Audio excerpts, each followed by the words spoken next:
मकर संक्रांतीला श्री रेणुका मातेला तिळगुळ अर्पण करण्यासाठी भाविकांनी अलोट गर्दी केली होती. विशेष म्हणजे महिलांची संख्या जास्त दिसून आली. मकर संक्रांतीच्या मुहूर्तावर संस्कार भारतीच्या वतीने हलव्यापासून बनविलेले मंगळसूत्र, कमळ, बोरमाळ, कर्णफूल, नथ, टिकली, बांगड्या, मुकुट आणि कमरपट्टा हा साज श्रीला अर्पण करण्यात आला.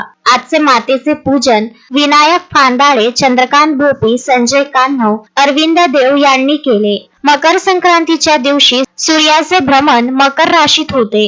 या दिवसापासूनच उत्तरायणालाही प्रारंभ होतो. त्यामुळे साधू, पृथ्वी, देवता पूजन याला विशेष महत्व असल्याने पुण्यक्षेत्रावर दान व स्नान केल्याने विशेष पुण्य प्राप्त होते अशी धारणा असते.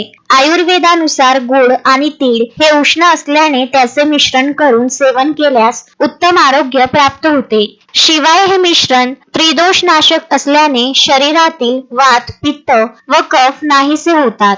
हिंदू धर्मातील प्रत्येक सणाला अनन्यसाधारण महत्व असल्याने या परंपरेला धरून आजच्या दिवशी सौभाग्यवर्धन व आरोग्य प्राप्तीसाठी देवतेला तिळगुळाचे वाण अर्पण केल्या जाते. संजय घोगरे, विदर्भ न्यूज, माहूर.